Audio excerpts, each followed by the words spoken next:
আসসালামু আলাইকুম, good evening সবাইকে। সবাই কেমন আছেন? তো যদি সন্ধ্যা এরকম একটা পুরি হয়, মজাদার আলু পুরি, তাহলে তো কিছুই লাগে না।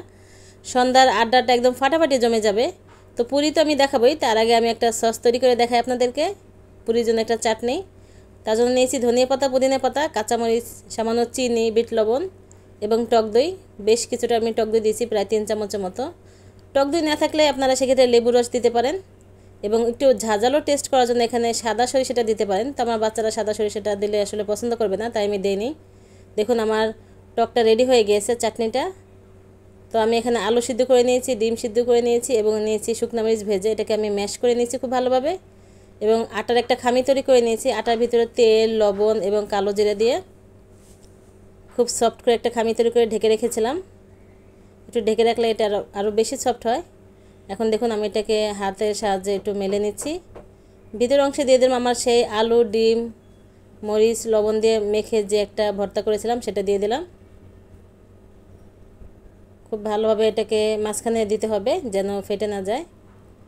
পুরিটা আসলে এটা একটু টাফ, যেন পুরি কতগুলো ফেটে যায়, খুব সাবধানে এই কাজটা করতে হবে। সবথেকে বেশি ভালো হয় আলু যদি গ্রেটার দিয়ে গ্রেট করা হয়, তাহলে দানাদার ভাবটা থাকে না, সেক্ষেত্রে পুরিটা ভেঙে যায় না। দেখুন মাশাআল্লাহ কতটা সুন্দর হয়েছে আমার পুরি। আমি আরও একটা দেখিয়ে দিচ্ছি। দেখুন একটু হাতের সাহায্যে একটু মেলে নিয়েছি, মাঝখানে আমি দিয়ে দিলাম আলু ভর্তাটা। এটা আপনারা ডাল দিয়েও করতে পারেন, ডাল পুরি হিসেবে। মসুর ডাল সিদ্ধ করে একটু লবণ এবং একটু শুকনো মরিচ দিয়ে ভিতরে পুরটা করতে পারেন। তো দেখুন আমি আরও একটা দেখাচ্ছি। এই সময়টা খুব সাবধানে বেলতে হবে, খুব আলতোভাবে। আমার পুরি সাইজগুলো একটু বড় হয়েছে, আপনারা আপনাদের পছন্দ মতো সাইজ করে নেবেন। দোকানে আমরা ছোট ছোট সাইজ করে 5 টাকা করে বিক্রি করে, তো আমরা তো বাসায় খাবো, তাই একটু বড় সাইজ করে নিলাম। যেহেতু নিজেরা খাবো, একটু তৃপ্তি করে আসলে খাওয়াটা ভালো। দেখুন আমি আরও একটা দেখিয়ে দিচ্ছি। এভাবে আমি আমার সমস্ত পুরিগুলো করে নেব। লুচি এবং পুরি যে মাঝামাঝি সাইজটা আমি করেছি, একদম বেশি বড় না, একদম বেশি ছোট না। এই অবস্থাটা খুব আলতো নরম হাতে এটা করতে হবে। সন্ধ্যার সময় চায়ের সাথে, অতিথি আপ্যায়নে, যে কোনো আড্ডায় পুরি আসলে একটা বাঙালিদের একটা প্রিয় খাবার।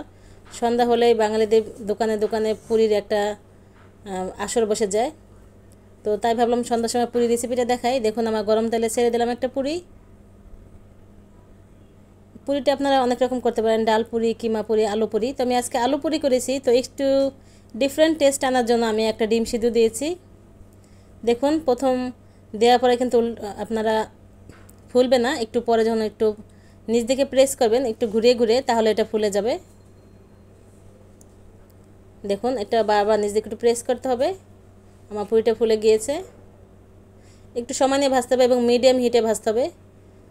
হাই হিটে ভাজলে পুরিটা তাড়াতাড়ি বেক হয়ে যাবে এবং ফুলবে না।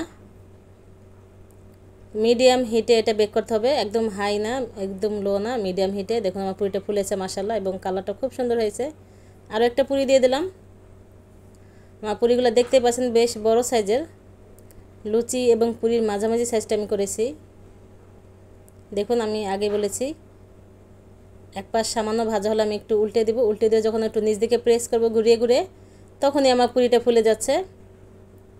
তো ভাজার ক্ষেত্রেও একটু টেকনিক ইউজ করতে হয় যেন ফুলে খুব ভালোভাবে।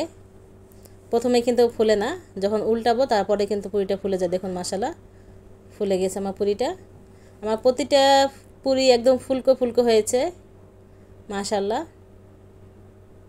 দেখুন,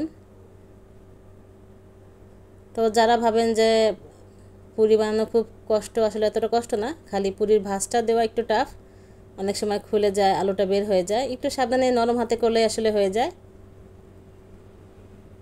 দেখুন মাশাআল্লাহ আমার আরও একটা পুরি হয়ে গেল। এভাবে আমি একে একে আমার সমস্ত পুরিগুলো ভেজে নিব। মাংসের কিমা করলে আপনার যদি ঘরে মুরগি মাংস, গরু মাংস থাকে, সেক্ষেত্রে একটু মাংস নিয়ে একটু ঝুড়ি ঝুড়ি করে পেঁয়াজ কুচি, কাঁচামরিচ কুচি দিয়ে সেটাও ভিতরে পুর দিতে পারেন। দেখুন আমার সস দিয়ে আমার পুরি পরিবেশন করছি মাশাআল্লাহ। সসটাও অসাধারণ মজা হয়েছে এবং পুরিটা তো ইয়াম্মি টেস্টি একটা স্ন্যাক্স হয়েছে। দেখুন ভিতরটা কতটা ফুলেছে। ওকে, আল্লাহ হাফেজ, অ্যান্ড থ্যাঙ্কস ফর ওয়াচিং।